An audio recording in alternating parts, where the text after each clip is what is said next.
Peddapalli municipality కౌన్సిలర్లలో కొందరు మనోహర్ రెడ్డికి వ్యతిరేకంగా పనిచేస్తున్నట్టు తెలుస్తోంది. దాంతో కాంగ్రెస్ కు అనుకూలంగా పరిస్థితులు చక్కబడుతున్నాయని, ఈ ఎన్నికల్లో విజయరమణరావు గెలిచే అవకాశాలు మెరుగయ్యాయని అభిప్రాయం వ్యక్తమవుతోంది.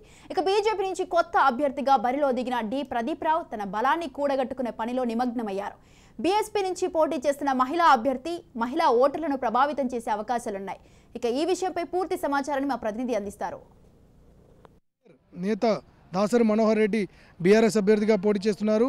మరోవైపు కాంగ్రెస్ నుండి విజయరమణారావు పోటీ చేస్తున్నారు.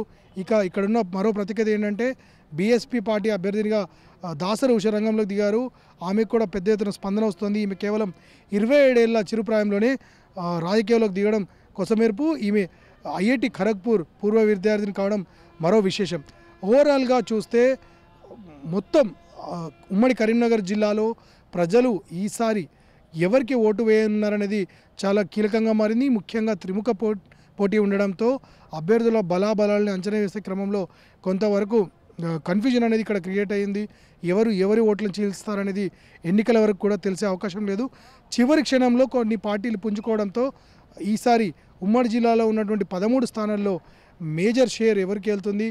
ఇక్కడ కూడా రాష్ట్రంలో ఉన్న మాదిరిగానే సీట్ల పంపకాల్లో దాదాపు అన్ని పార్టీలు సమానంగా వ్యవహరిస్తాయనే అవకాశం ఉన్నట్టుగా తెలుస్తోంది.